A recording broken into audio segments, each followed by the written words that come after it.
Hello, and thank you for joining the Monday edition of Journalists Hangout. I'm Ayodele Uzubakun. Today on the program, President Buhari condemns attempt on Governor Ortom's life, warns against politicizing the attack, and says attack on any Nigerian is an attack on all of us. As APC and PDP call for full investigation. And later on the show, parents of kidnapped students of School of Forestry Kaduna protest block Mando Express Way and ask government to facilitate release of their children as 6 Tucano jets arrive in July. I'll be hanging out with Babajide Kolade Otitoju and Adewale Adeoye. So if you're ready, let the hangout start now.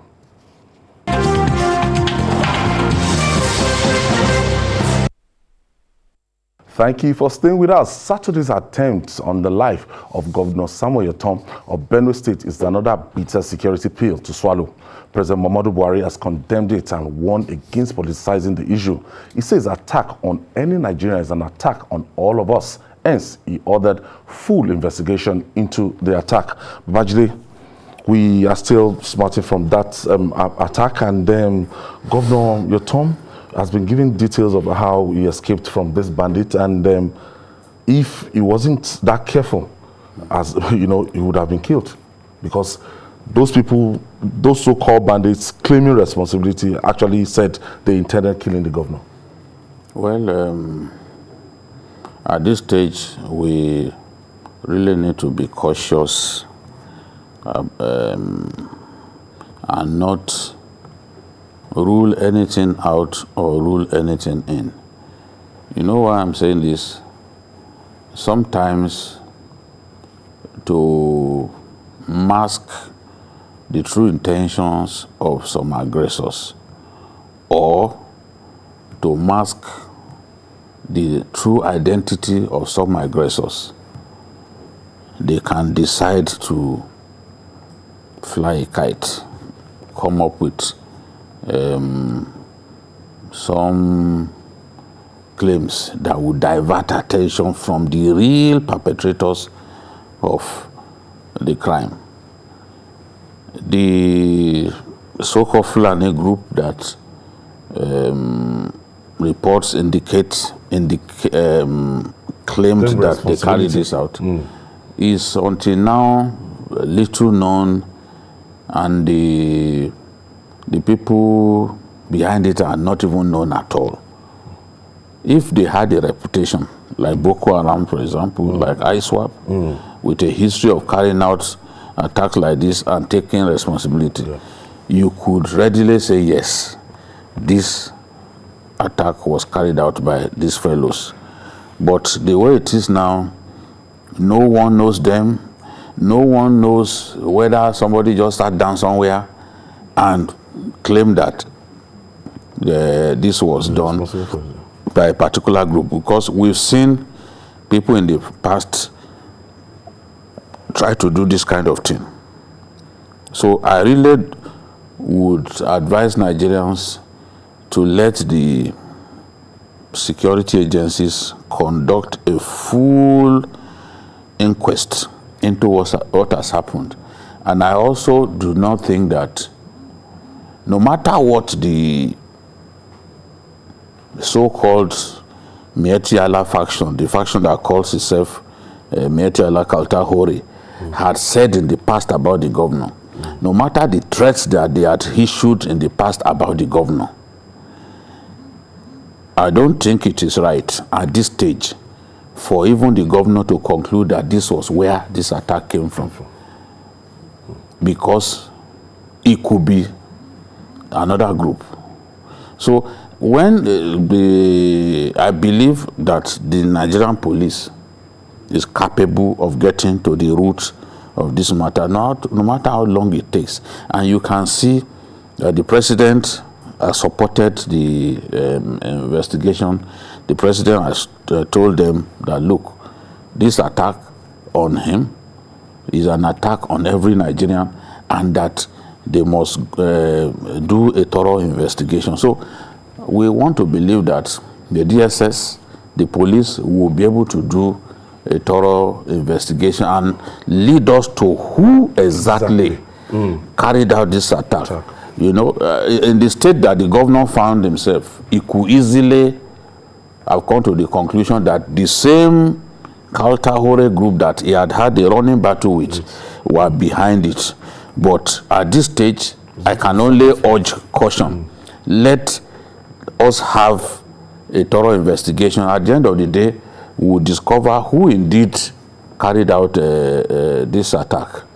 Wale, looking at what the governor said after the press conference he had after the attack, and it was like, if he as a governor, if it's not safe, so and it's common people that will be going to their farms, but that it says a lot about the security situation in the country. I think what happened was a national embarrassment, because the governor of a state is the symbol of authority of the state. So if there's any attempt to kill him, it could be equated to a coup, an attempt to subvert democratic institution in that state. So I think, for me, I commend the resilience, the courage and determination of the governor that we have seen consistently. He portrays himself as somebody who is ready to defend the interest of his people. Just like Babajide rightly said, in intelligence, when you are talking about crime, is always very good. You want to be very careful in passing judgment. If you are conversant with intelligence and security, it's very complex. It's like a cobweb. People take advantage of situations, either to blackmail, either to set, to create conflict, or to completely create diversion from, a particular issue on the ground. So, I think for now, we need to wait. We need to hope that there is thorough investigation. But at the same time, there are certain things that are clear. The people that carried out that attack, they had information about the movement of the governor.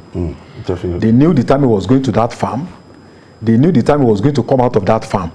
They waited for him to be coming out of the farm before he was attacked. As on the basis that he would have been tired and to be easy for him to be a target. He said he had 9 armed men, and those people came with about 15, according to him. So the intention perhaps was to overwhelm his security aides. So I think we need to commend the security guys. They were able to protect him, and thank goodness that he wasn't a very old person. I think it's just 59 or so, that he could run to escape. If he happened to be a governor that is over 80 or over 70, maybe it would have been a different thing. So I think I'm also not impressed by the level of response, and we cannot really blame anybody. It's the tradition in the country, because when this kind of thing happens, you would have expected a response in the next 3 hours, maybe from other security agents, either through there's a guy in Lagos that used drone to trace a laptop thief within hours. You saw the video. So if they had responded in the next 3 hours, they would have been able to track those 15 people who are armed, who are also masked, no matter where they were hiding. If 3 hours response, but you can't say it was deliberate, because that's a pattern all over the country. Even when important people are attacked, you don't see swift response. So I think the governor needs to review his security architecture, especially his private security, because it's clear now that he's a target of certain elements. So he needs to do a lot to make sure that he rearranges his own, especially in terms of his movement. He must be very careful about how that information gets to the public. But if you listen to this, his interview here, the man was, unequivocal about it, that he's going to stand by his people, that the policy he has made so far, it was at the request of his people, that he's still standing on that, that he would rather die, that open grazing is prohibited, that ranching will provide land. And if you remember, it was one of the first states that promulgated that law. Yes. And it's sticking. It was the first. It's sticking to it. Yes, and he came up with it at a very difficult time. This was what led to him and his godfather, Senator Suswam. Senator George Akume falling apart because Akume was against the law, and Akume told him to repeal that law, but the governor refused. When you look back at the security situation in Benue State, of course, you have to admit that it is no longer as bad as it used to be. I remember even before the election, the governor praised President Muhammadu Buhari for drafting more security men to Benue State and for stabilizing security in that state. Killings in Benue State. When the governor, when the president went to campaign there, the governor visited him and he praised him for the security, the improvement in security. If you look back at 2017 or 2018, things have changed. Benue kidnappings are not as rampant in Benue as other places. Those killings that we used to hear about, people killed in Agatu, communities and all that by herdsmen, they've stopped. In the past, Guma and Logo, the two most fertile local governments in Nigeria, you used to hear about all kinds of cases. In fact, this governor's farm was set ablaze by suspected herdsmen before now. You know? So it's not as if that it is impossible for him to be attacked. We've seen governors attacked in this country. The hypocrites who are making it look like, oh, he lied, oh, he's Usain Bolt, oh, he's this, he's that, as if this is the first time that a governor will be attacked. For God's sake, we are trivializing serious issues. Very serious. Bandits have overrun us as a people. We can't think. We are now making jokes out of very serious situations. I was talking about the deputy governor of Nasarawa State, whose convoy was attacked. They killed many people among his aides. They escaped by whiskers. He barely escaped. People will pretend like this never happened. Because in the view of some people, we are in a country where the media is simply happy to report bad news. There's nowhere in the world where the media doesn't focus on bad news. Nowhere else. The thing is that governments... They even count us as part of the problem. Yes, no, they are the problem, not us. The whipping dog. They are the problem, not us. For us to report. Yes, now, if you fix security in our country, if people don't get attacked, if children are not kidnapped in their schools, who will go and report that children have been kidnapped? So instead of challenging our leaders to focus on how to make Nigeria secure, so that investment can come here rather than investment going to Ghana and other places under our nose, we are busy saying that, oh, Nigerian press likes bad news. Oh, you want the press to simply report as if Nigeria is smelling roses. It will not happen. There is nowhere in the world where that is done. In fact, a tabloid editor in the UK said, give me a murder a day and you have made my day. What do these people even know about reporting? Today, post something positive about President Buhari. Go and check how many comments you will have. Then post something negative. The same people who are now asking for positive news, even when positive news does not exist, they will not go there to comment on your word. They will look at it and walk away. This is the way it is in our country. We've seen governors. Akeredolu's convoy was attacked in this country. So if Akeredolu had been injured in that attack, we would have said that he planned it, or that he lied, or he can't be trusted. A whole king was killed. Yes, a whole first-class king, a former director in the Federal Civil Service. He was director at JAMB. Came to serve his people, wasted like a goat. Coming from Akure Tower. He was already less than 3 minutes to his house. So like that one happens, you don't want us to talk about, we should not talk. Things are getting bad, we should not talk. Nigerian journalists should button up their mouths. Is that the role of the press? In Britain, they made freedom of the press so important to the point that the BBC does not need the government to fund it. On the first line. So that the BBC can do its job dispassionately. That is the way it is. We've got to talk about security in our country and how it can get better. We have seen big people being attacked. In this same Benue, the elder brother of Senator Suswam was killed. And before then, they wrote a letter to say, we are coming for you. By suspected Ghana's people. And this same Ghana, his boys remain angry. That's why I'm saying, look, we need to expand the possibilities. Let the governor simply not conclude that this is where it came from. Because that's not how to solve a problem. Don't be fixated. Don't be fixated that, oh, these are my enemies. Sometimes, even from within, your enemy can manifest. I expect the governor to show wisdom, because this attack will have come from anywhere. It could have come from anywhere. But the people trying to trivialize what has happened, I think they need to be pitied. Because someone said that, look, when you said a miracle cannot happen, you will believe in miracles when you need one.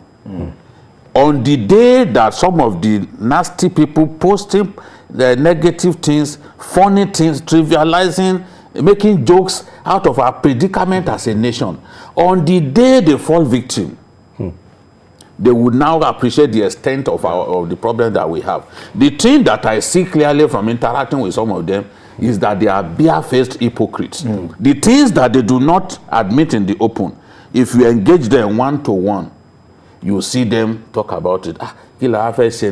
Security, but they will never admit it. They will say it's the media. It's the media. So we are exaggerating. The truth is, and I have to say it here, we do not even say everything that we know about our country. Because if we say it, we will embarrass our country. I have Adedapo. Adedapo is calling us from Bonny Island. Thank you for joining us, Dapo. Yeah, good evening, my brother. Good evening, Dapo. Good evening. Go ahead with your contribution, please. Good evening. Go ahead with your contribution. We can hear you. I really appreciate your effort on this program. You people are showing us the light of the day, because everybody everywhere is in shambles when we talk of security. So I will commend you people. You people should do more for us, especially for those where those people are hanging out here and there, especially along that Kaduna Abuja road. So thanks so much. I commend your effort. Thank you. Thank you. So the president said something. He knows the kind of people in our country. He said they should not politicize this, because we are already seeing people along party lines. Yes, believing and refusing to believe along party lines. A crime committed. You are already, because the governor said Iran. So he should stay. They now kitted him. Even you see, the thing is, Usain Bolt skit. a lot of what people are saying on social media is founded on their ignorance. Some said, "Oh, you abandoned your bulletproof car to run." You can see the clear ignorance in that. Even the sequence of the event, how it happened, they don't know. The man's farm is located far away from the main road. And it's not every farm. It's not every farm that your vehicle can access. You have to park at some point. And this particular farm leads straight to the riverbed. For those who know the place. So you want to drive the jeep straight into the water river, or what? So they are saying, oh, he came down from his car and then ran. They do not know the sequence. How it happened, they do not know. The thing happened and he began to run in the direction of his car, with which the security men will ferry him out of the place. So definitely you have to run. You have to talk. Sir. If he didn't run, the same people will blame him. Say, why didn't he run? If something has happened to him. And somebody said this too, that at that age he cannot run. I said, how do people reason? Like it's just grey matter. Your life is at stake. See, the old man who is the governor of Kano State, ask anyone who works with him. Ganduje is over 70. His aides can barely keep up with him when he's working. That's true. They can barely keep up with him. Some of them will go and sit under the tree when the governor is inspecting projects. He's working all day, he's not tired. I was in Kano recently. They were telling me that, look, that they don't know where the man found the energy.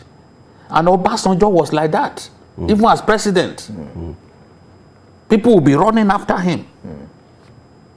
So fitness is not a function of age. We see people who are 70-year-olds, they join in the marathon. Yeah.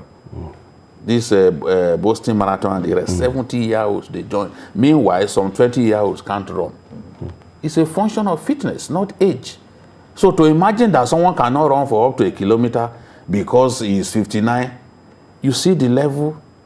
Is that even the issue? The issue is insecurity. Yeah. How do we address it? Why are we personalizing the issue? It could be anybody. Yeah. It could be anybody. And we must protect our governors. The other day you saw what happened in Badagry.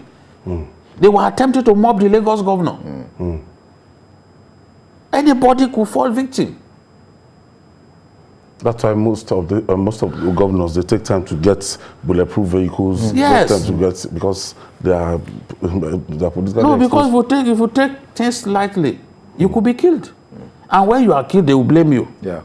Now you take to your heels, they still blame you. They want you to wait so that their wish of seeing you being killed will come to fruition. Well, this insecurity, it's now becoming a national embarrassment. It's as if the government is so helpless by the way we see things every day. If the governor of a state, with all the security network built around him, can fall victim, what did you expect an ordinary person? What is the fate of an ordinary person that has no security?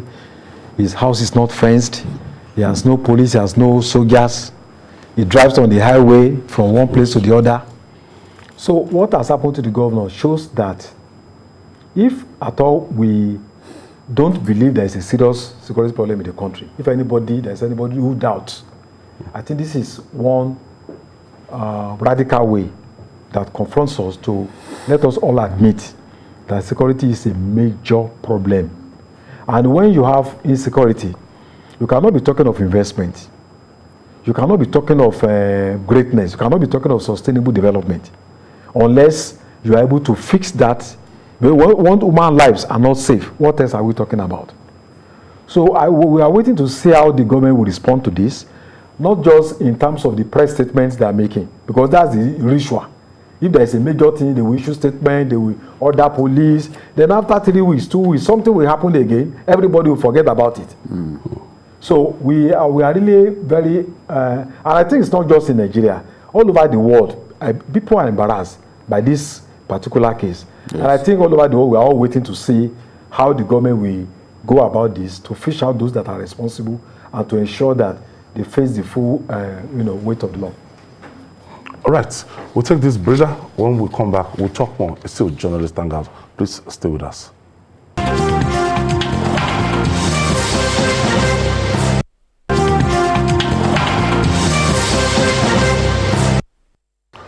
It's your favorite news and current affairs program on TV, reaching you live from TVC News as the best TV station of the year. Jide, the Governors Forum too responded, and it's like the event has generated a lot of reactions from all and sundry. Yes. The truth is they know that it could happen to any of them. We've seen governors attacked in our country, you know. They've seen governors run into an armed robbery attack on the highway, only for his security men to disperse such people. They've seen a governor like Zulum. They've seen his convoy attacked several attacked, yes. You know, someone said, but Zulum did not tell us that he ran. They don't even have facts. When Zulum's convoy came under attack, that was what was reported. The advanced party came under attack. They didn't say Zulum was part of the people who were attacked. You understand? So the issue is whether somebody ran or he did not run. Let us have security improve in our country, and even the governors, the security around them should be improved. Nigerian leaders should have their security, public officers should have their security improved. The average Nigerian too should also benefit from improved security. Right. That is the point that we are making. And the governors said all that they said, knowing that it could be any of them, knowing that it was not the first time that a governor will come under attack. It's only people without a sense of history who will assume that this is so strange. No, it's not strange. For a governor to come under attack, it's not strange in our country. We've seen it happen. One of the reasons Akeredolu, you know, is insistent on Motekun was because he too came under attack. And this is not fiction. If his security men had not been very capable, proactive, maybe they will have kidnapped the governor. You can imagine how embarrassing it will be for a governor to be kidnapped. So this is the thing. We have to secure our country. We have to make the country much more secure and habitable for every Nigerian. A lot of Nigerians are fleeing the country not because they are not earning good salaries in our country, good wages, but because of the security situation. The atmosphere is no longer conducive. So the government has that responsibility to secure our country. Remember the president's in-law that was kidnapped in Daura? It was in Kano that they found him. You take a man all the way, an old man all the way from Daura and bring him to Kano. So big people too are falling victim. It shows that this problem is real, it's a serious one, and the earlier we try to solve the problem, the better. Okay, Femi is calling us from Lagos. Thank you for joining us, Femi. Yeah, good day to all of you. Yeah. We have 6 zones in this country, and almost all the 6 zones are interested in having state police. 4 zones are resolutely in support of state police. We have only 2 zones that, due to political expediency, they may not support. Why can't we go and adjust our constitution so that we can have state police? Because if there is a state police, there is no way somebody can attack the governor in that place, and all of them, they will go away. Let us close this link in our security architecture. If we don't close it, we cannot go anywhere. Thank you very much. Thank you for that contribution, Femi. In response to what I mean, because I don't know, we keep suggesting, we keep discussing state police, and the people who are supposed to implement this, the National Assembly, the executive, they don't seem to. We just keep agitating, but nobody is moving. I think that is the right thing to do, especially at this moment. Because now we are talking about sending special squad from Abuja, sending special squad to come and investigate and all that. If we have had state police, the governor could have fired the police commissioner if he feels that he didn't do his job well. But now he's helpless. He can't even remove his, his aid. So I think we need to go. That's the right way to go. If 4 regions really want state police and some 2 other regions don't want it, well, it could be their own choice. But those who want state police, I think it's time for them to have it. All right, moving on now. There is fury in Kaduna State over the kidnapped students of Federal College of Forestry Mechanization, Afaka, in Igabi local government area of the state. Parents of the 39 kidnapped students staged a protest in the Mando area of Kaduna and issued a 48-hour ultimatum to the federal government and the security agencies to facilitate their return. Babajide, this the parents of these 39 kidnapped students, they're still here, and you just imagine what they would have gone through. It's not easy. Don't know the fate of their children. Yeah, it's terrible. You know, when you cast your mind back to what happened that day, that video that we saw, in which they were being flogged by these bandits, you can then imagine what they must have been going through. Because this thing now has gone on for weeks now. Dehumanization. You can only imagine what they must have put them through. First, they were seized in their sleep.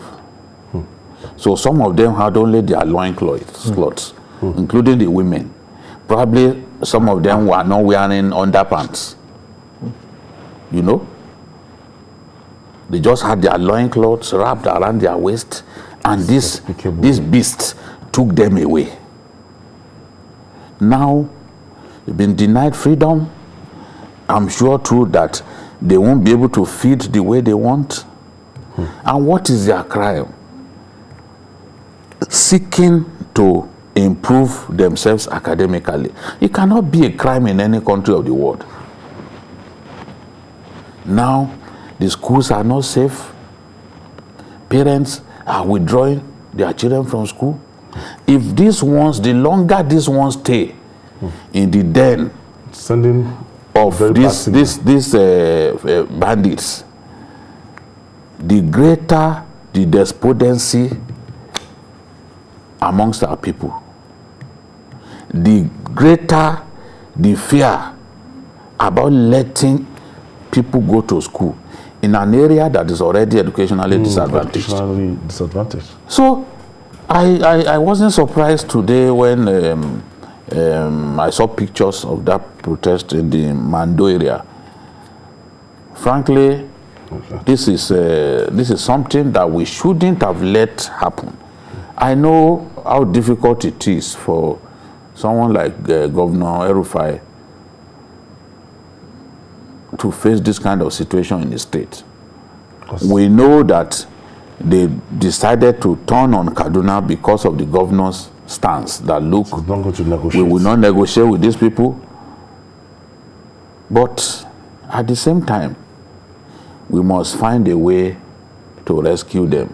Someone said, are we going to pay ransom, this and that, this and that? See, the Yorubas will say, "Ento kan lo mo." For the people making all kinds of comments, if their children were involved, if they hear that ransom will be paid, they will jubilate. But when we feel secure in the recesses of our home, we now say, oh, let's not talk about ransom, this and that. We have two options: to banish the whole idea of paying ransom to bandits and securing our people. If we cannot keep our people secure, bandits will continue to kidnap people because they are going to prey on our weakness. But if we can secure our communities, secure our schools, bandits won't be able to pick them up in the way they have done. And in that way, nothing like ransom will happen. But if you cannot find a way to release them from the grip of the bandits, then you are obligated to negotiate. We've seen even the Americans too. They have had to negotiate. Sometimes, most times using the third-party elements. Yeah. Americans negotiated with the Taliban. to have their own soldiers in their custody freed. We've seen the Israelis negotiate with Hamas to have their soldiers freed. And even the release of corpses of dead Israeli soldiers in their custody. The Israelis can, because of 3 soldiers, release 2,000 Hamas men in their custody. They may not be able to do direct negotiation, you understand? But they will negotiate through third party. The point that I'm making is painful to me that we pay ransom to these animals. But the point that I'm making is, if we are left with no choice, it then becomes inevitable. So for us to make sure that that stops happening, then the security architecture has to improve to make life difficult for these bandits. Well, the situation is so bad that you have young people, when you ask them, they want to even go to Ghana. They want to move to Republic of Benin. Yeah. They want to go to South Africa. Some want to go to Cyprus. Some want to go to, funny countries just to escape the situation down here. Our country is so unsafe that I don't think anybody who has an option of living elsewhere will not prefer to leave the country. I think in West Africa now, we are, perhaps one of the worst in terms of security of lives and property. These people that were taken away, they are not being kept in Uganda or Sierra Leone. They are being kept right in this country. And if you look at that clip, it's not the dense forest. It's, it's like savannah. So I believe they know where they are. I mean, the Nigerian government has drone and they can track them. Now, if you are saying people should not pay ransom, then what did you want? Do you want these people to just kill them and then waste human life just because you don't want to pay ransom? Because they have the capacity. I mean, so if you don't want to pay ransom, then make sure this kind of thing doesn't happen. Anybody who has a daughter or a sister here will pay ransom. Want to do anything to ensure that these innocent people are freed. Yes. The other point is that each time we pay ransom, they collect the money, they release them, then nothing happens. Oh. They take the money away. In a decent society, when you pay the ransom, you still track down the criminals so that they don't use the money to buy more also arms. Collect the money. Yes. Sometimes there are a lot of things you can do. Sometimes you pay cash as well. Yeah, you pay cash, you put ships inside so you can use it to track them. But each time we pay ransom, you take, they release them, then they go free of charge. They use the money again to buy more arms. They kidnap more people again, take more ransom, collect money, buy arms, kidnap more people. So, we should pray also to get them out. But what happened? There must be justice. Because these people, even when you release them, they can never get out of the trauma. No. They can't get out of it. But actually, we are told by July we should be expecting the arrival of 6 Super Tucano, I think out of 12. Yes. And how would this help in terms of securing our people? Because when you look at these people, they have their camps. Even Boko Haram, they have where they are, and the security people would have succeeded in, pinpointing where they are. And how useful would this Tucano be? Frankly, the Tucanos cannot do the job alone. We need a wide range of air platforms, a wide range of attack helicopters, multi-role airplanes and all that, fighter jets. The way it is now, the Tucano, we particularly are happy to acquire the Tucano because of the excellent work that they are seen to have done in Cambodia, in Afghanistan, in Brazil, in Ecuador. I think that's how it's pronounced. I'm not a newscaster.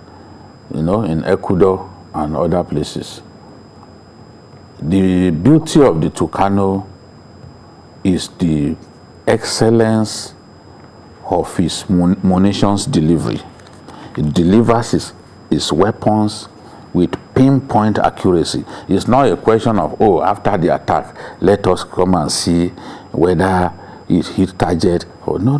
For the Tucano, munition delivery is with precision. So everyone likes it for that. Secondly, it has the capacity to do reconnaissance work, which many jets of its caliber do not have. And its camera is excellent. So whatever pictures, whatever shots that it makes right there while airborne, you can be sure that it will be very clear for you to see the location of the enemy and be able to serve justice to the enemy. What the Tucano? No, it's not big. It's not big. What the Tucano is light, and the noise level is also low. You know what the Tucano does is, or will do for us, is before we bring in the ground attack helicopters, okay, that usually would flow with ground troops. I thought this Apache. It can help us to soften the do some damage on the enemy. Then once it has done some damage on the enemy while flying at high altitude, we can then bring in the Mi-35P, Mi-35M, and the rest of those ground attack helicopters, because those are the ones that will go into battle along with soldiers. They provide close air support. So this one will have helped us to soften the ground, and then those ones will come in and allow us to have that kind of intimate experience with aircraft while fighting. So, and then of course, it can land on a hard surface. It doesn't need to get to an airfield or get to an airport before it can land. Once the ground is sufficiently hard, it can land. So, and then of course, ability to fight in the night fighting capability and the rest. So, it's a good thing that the first 6 will be delivered in July, and every month one will be ready. So the first 6, July. Yes, the first 6 that will be delivered in July will have what we call the desert camo. So that our people that are there already. Yes, so the other, and they are doing training. Airmen are doing training. Air maintenance people are doing training. Pilot instructors are doing training. And the Americans have come to Nigeria. They are in Kainji as we speak, building the hangar, the area where these Tucanos will be kept. They are building everything to their specification, you know. So work is going on. It is hoped that they will be ferried into the country. By that means that they will fly down. That will take like 3 days, passing through Europe, coming through Morocco. Fly. Yes, they will fly them straight here. It's better than sending them, it's better than uncoupling them and then coming to Nigeria to assemble them. They do some airplanes like that, but to save time, this is the best thing to do. They start flying from the US. For like 3 days, they will stop in some places and then come in through Morocco, Europe, Morocco, and then come into Nigeria, hopefully by July. We've really had to wait for this. We are looking forward to it. Afolabi is calling us from Sangota. Thank you for joining us, Afolabi. Yes, I greet you, Baba Jide, and Ayo, and my other friends in the studio. Yes. I think when I look at the whole issue, the trend of events of insecurity in our country looks conspiracy within itself of security peripherals. The attackers are so determined and confident. I am over 60 years of age. I have experienced different types of regime in Nigeria. We look at it that we have in those 90s, we have the Sergeant Rogers, the kind of secret striker, which happened in the government in the 90s. How can we submit what is happening now?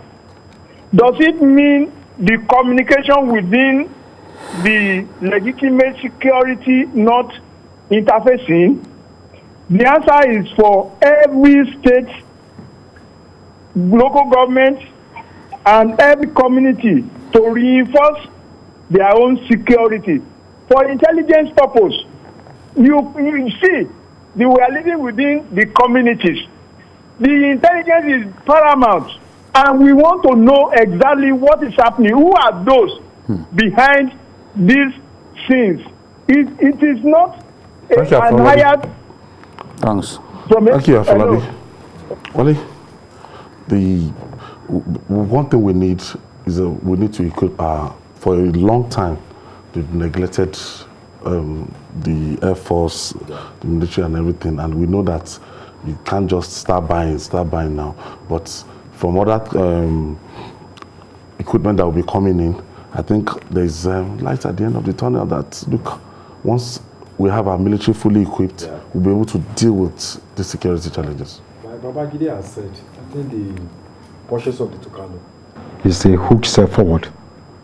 Apart from the fact that it's going to minimize casualty because it's precision guided, it's laser guided, so you know the target. Even if it's a densely populated area and you identify certain targets, you can hit that target with precision. And it's also laser guided in the night. You can identify your target and hit. And also the fact is that the Tucano has about, I think, hit target of about 720 nautical miles and combat radius of about 300 nautical miles. So with you know, looking at a target that is very far, the Tucano is going to be quite effective. And I think it has air-to-air missiles, then air-to-ground missiles. So it's a huge plus. It's also lighter. It's just about 5,400 kg. So compared with other fighter planes. But the thing, like he has said, is that the ground troop is also very important, because the Tucano is not going to, it's going to clear the ground for you. You still need people that will put their feet to occupy a particular, yes. So it's going to be a game changer, but it's not going to, with this we can't say, oh, we have won all the battles. We still need a lot of intelligence gathering, the morale of our troops, you know, and also we also have to realize that this one of these is about $20 to $30 million. So it's taking a lot from our national budget. That tells you the impact of terrorism on the economy. So we are spending more now just because our country is unsafe, and it's going to really affect our economy on the long run. But I think it's a good step forward. But we should not go and relax and say, okay, because of this we have won the battle. We still need a lot of steps to take. I think we are also expecting some helicopters, combat helicopters from Ukraine. That's after the Tucano. They are expecting 8 drones, which they like to call unmanned aerial vehicles. They're expecting 8 drones. They're expecting about 20 new aircrafts, and the Pakistanis are going to also give us their own version of the F-16. It is called JF-17. The JF-17 is modeled after the American F-16, which is one of the greatest ever fighter planes. So we are expecting 3 from the Pakistanis. They've been supportive in terms of training our personnel and making their weapons available to us. The Nigerian Air Force supersonic jet, the F-7, was procured from the Pakistanis. We've been looking inwards, finding a way to solve problems because of the emergency situation that we find ourselves. You know that even the Alpha jets, we had to buy second-hand Alpha jets at a point, and that's what has been decommissioned in other lands. But we needed to solve the problem, and to wait for equipment It's not easy. We've had to wait now to Kano for about 4 years. So, and you are fighting a war, you can't wait. Boko Haram is not waiting for you. At all. So bandits are not we are looking at bandits are not waiting. We need plenty of drones, as I've said before. Plenty of drones, plenty of the ground attack helicopters, because in places where we've seen this kind of battle that we are waging, the helicopters are the big game changers, because these terrorists don't like those helicopters because they deliver. They don't have air power. I can tell you the battle of Marte, that the moment the Boko Haram guys took over the army base, it was the helicopter platforms that were sent. 3 waves of attacks. Not one soul, not one Boko Haram soul left the barrack. They were gathering the equipment that they were going to steal. Then 3 waves of attacks from our ground attack helicopters. Not one soul. Wasted with their gun trucks, wasted with the equipment that they wanted to steal. So, and that is why I'm saying we need more of those helicopter platforms. I wish my country could buy something like the Apache helicopter, because with it, you can stay in Lagos and engage the enemy in Ibadan. That is the range. 20 kilometers. But it's about $54 million or so for one. And I don't think the Americans may not even sell to you unless you are on very good terms with them. Adewale Adeoye, I want to thank you for your contribution. Thank you very much. Today. Thank you. And Vicky, Thank you so much. And that's our offering today. Join us tomorrow for another episode of the program. And don't forget to join us every Sunday for Journalists Hangout special from 1:30 p.m. to 3:30 p.m. We're on YouTube, youtube.com/TVC News Nigeria. I'm Ayodele Ozubaku. Please stay safe. Bye for now.